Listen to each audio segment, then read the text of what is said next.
Hello students, my name is Nikhil Saini and welcome to our YouTube channel The Unfiltered Education. So in today's video lecture we are going to discuss about State Public Service Commission and Joint Public Service Commission. इसके पिछले video lecture में हमने discuss किया था UPSC के बारे में, union public service commission के बारे में। अगर अभी तक आपने वो वीडियो लेक्चर नहीं देखा है तो सबसे पहले जाइए और उस वीडियो लेक्चर को देखिए, क्योंकि आज का हमारा लेक्चर उसी का एक्सटेंशन होने वाला है। स्टेट पब्लिक सर्विस कमीशन के जब हम कंपोजिशन की बात करते हैं तो उसके अंदर भी एक चेयरमैन और अदर मेंबर्स होंगे। अदर मेंबर्स के जो नंबर्स हैं उसे मेंशन नहीं किया गया है कॉन्स्टिट्यूशन के अंदर। ये गवर्नर के डिस्क्रिशन के ऊपर है। गवर्नर चाहे तो 5 भी रख सकता है, 10 भी रख सकता है और 15 भी रख सकता है। अपॉइंटमेंट सारे किसके द्वारा किए जाएंगे? गवर्नर के द्वारा किए जाएंगे। सर्विस कंडीशन भी स्पेसिफिकली कोई मेंशन नहीं है। सर्विस कंडीशन भी कौन डिटरमाइन कर सकता है? गवर्नर डिटरमाइन कर सकता है। एज सच कोई भी पर्टिकुलर क्वालिफिकेशन भी नहीं दी गई है कॉन्स्टिट्यूशन के अंदर, बट एक चीज मेंशन की गई है, वो ये है कि आधे जो मेंबर्स होंगे उन्होंने एटलीस्ट 10 साल की गवर्नमेंट सर्विस कंप्लीट की होनी चाहिए। अब government service government of India के अंडर भी हो सकती है और गवर्नमेंट ऑफ स्टेट के अंडर भी हो सकती है। जब हम टर्म और वैकेंसी की बात करते हैं तो हमने यूपीएससी के अंदर पढ़ा था 65 ईयर्स ऑफ एज, बट यहां पे 62 years of age. Originally this was 60 years, but इसको 41st कॉन्स्टिट्यूशनल अमेंडमेंट एक्ट 1976 के थ्रू इंक्रीज कर दिया गया और इसको बढ़ा के कर दिया गया है 62 ईयर्स। तो यहां पे कंफ्यूज मत हो जाइएगा। अगर एमसीक्यू में आता है 62 और 65 तो टिक करना है 62 for state public service commission and joint public service commission and 65 years for UPSC. उसके अलावा ये रिजाइन कर सकते हैं गवर्नर को और इन्हें रिमूव भी किया जा सकता है। अब यहां पे खास अटेंशन दीजिएगा अपना, क्योंकि रिमूवल प्रोसेस थोड़ी अलग है। अपॉइंट किसने किया था? गवर्नर ने किया था, बट रिमूव कौन करेगा? President of India. ग्राउंड्स क्या होंगे रिमूवल के? वही जो हमने यूपीएससी वाले के अंदर पढ़े थे। फर्स्ट बैंकरप्ट, अगर उनके पास पैसा नहीं, दिवालिये हो जाते तो वो करप्शन कर सकते हैं। दूसरी, अगर उनके माइंड या बॉडी में कोई दिक्कत आ जाती है, पोस्ट अपॉइंटमेंट, याद रखिएगा पोस्ट अपॉइंटमेंट, तो उन्हें हटाया जा सकता है। तीसरा, अगर कोई वो पेड एम्प्लॉयमेंट ले लेते हैं तो, या फिर उनका कोई मिसबिहेवियर होता है। अब मिसबिहेवियर को सर्टिफाई कौन करेगा? तो सुप्रीम कोर्ट सर्टिफाई करेगा। सबसे पहले पिटीशन डालेंगे या फिर हम बोल सकते हैं एक अर्जी देंगे प्रेसिडेंट किसको? सुप्रीम कोर्ट को। सुप्रीम कोर्ट उसे सर्टिफाई करेंगे और वो जो डिसीजन देंगे वो बाइंडिंग होगा किसके ऊपर? वो बाइंडिंग होगा प्रेसिडेंट के ऊपर। ठीक है, तो ये चीज हमेशा ध्यान दीजिएगा।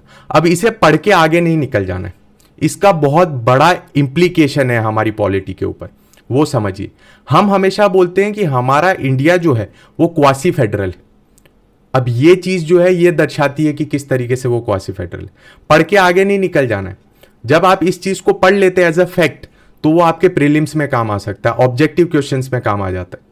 बट जब तक आप इसको समझेंगे नहीं तब तक आप सब्जेक्टिव क्वेश्चन नहीं लिख पाएंगे। डॉट्स को कनेक्ट कीजिए। तो यहां पे ये चीज देखिए कि सेंटर का कंट्रोल है स्टेट के ऊपर।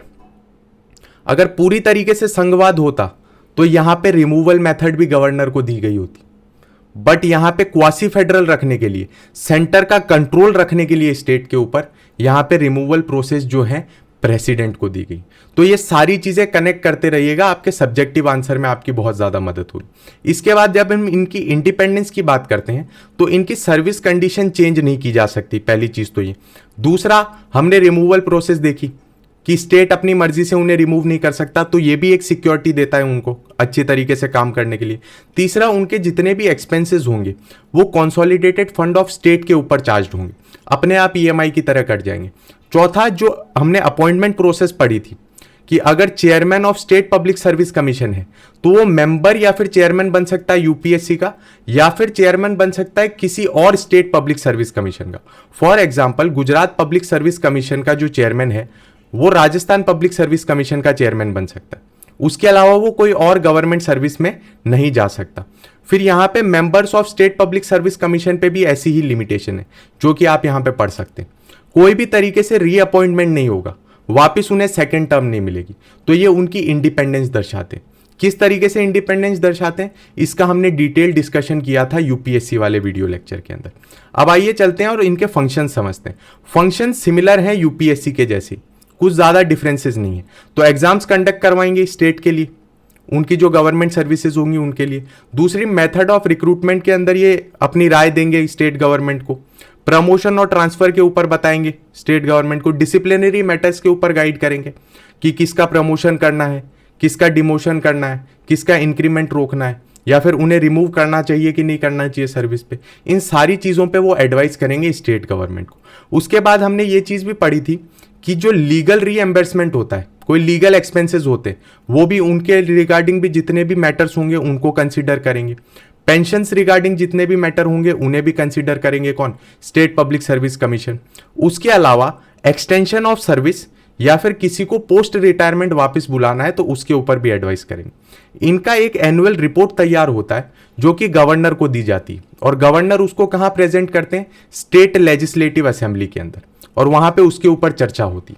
तो इस तरीके से वहां पे पूछा जाता है कि जो स्टेट पब्लिक सर्विस कमीशन ने आपको रिकमेंडेशंस दी थी उसको आपने क्यों नहीं फॉलो किया, तो उसको स्टेट गवर्नमेंट को बताना पड़ता है। अब इसके बाद हम चलते हैं जॉइंट पब्लिक सर्विस कमीशन के बारे में। अब जॉइंट पब्लिक सर्विस कमीशन क्या है समझते हैं। तो जब 2 या 2 से ज्यादा स्टेट ये रिक्वेस्ट डालते हैं सेंटर को कि आप हमारे लिए कमीशन का गठन कीजिए जो हमारे लिए रिक्रूट करे गवर्नमेंट सर्वेंट को, तो फिर ये किया जा सकता है। एक चीज हमेशा ध्यान रखिएगा कि ये स्टैट्यूटरी बॉडी है, कॉन्स्टिट्यूशनल नहीं है, बट इसको मेंशन किया गया है कॉन्स्टिट्यूशन के अंदर। तो अगर आपसे पूछ लेते हैं कि इनमें से तीनों में से कौन सी स्टैट्यूटरी बॉडी है, UPSC, state public service commission और जॉइंट पब्लिक सर्विस कमीशन, तो joint public service commission is the right answer. Joint public service commission जब जरूरत पड़ती है तभी बनाया जाता है, वो हमेशा नहीं रहता। अब आप इसका एग्जाम्पल देख सकते हैं, जब हरियाणा और पंजाब अलग हुए थे तब जॉइंट पब्लिक सर्विस कमीशन बनाया गया था उस पर्टिकुलर पीरियड के लिए, ताकि वो फैसिलिटेट कर पाए गवर्नमेंट सर्विस के लिए जो रिक्रूटमेंट्स हैं उनको। अब समझते हैं इनके कंपोजिशन और कंडीशंस के बारे में। चेयरमैन होंगे और अदर मेंबर्स होंगे, उन्हें अपॉइंट कौन करेगा, तो प्रेसिडेंट अपॉइंट करेंगे, ठीक है। उसके अलावा रिमूव कौन कर सकता है, रिमूव और सस्पेंड भी प्रेसिडेंट ही कर सकते, वो अपना रेजिग्नेशन प्रेसिडेंट को देंगे। बहुत बार ऐसे क्वेश्चंस आते हैं कि ये पर्टिकुलर इंसान किसको रिजाइन करेगा या फिर अपना रेजिग्नेशन किसको एड्रेस करेगा, तो इन सारी चीजों को बारीकी से याद रखिएगा, यहां कंफ्यूज मत हो जाइएगा, वरना प्रीलिम्स में दिक्कत आ सकती है, ऑब्जेक्टिव्स में दिक्कत आ सकती है, ठीक है। इनका टेन्यूअर क्या रहने वाला है, 6 ईयर्स और 62 ईयर्स ऑफ एज, ये भी ध्यान रखिएगा। फिर ये अपनी एक एनुअल रिपोर्ट जो बनाएंगे ये दोनों गवर्नर को सबमिट करेंगे, जो भी स्टेट हैं पर्टिकुलर उन दोनों को सबमिट करेंगे, और वो दोनों गवर्नर अपनी स्टेट लेजिस्लेटिव असेंबली के अंदर उसको प्रेजेंट करेंगे। तो ये कंपोजिशन और कंडीशंस हैं किसकी, जॉइंट पब्लिक सर्विस कमीशन की। I hope you like this video lecture. Thank you very much for watching.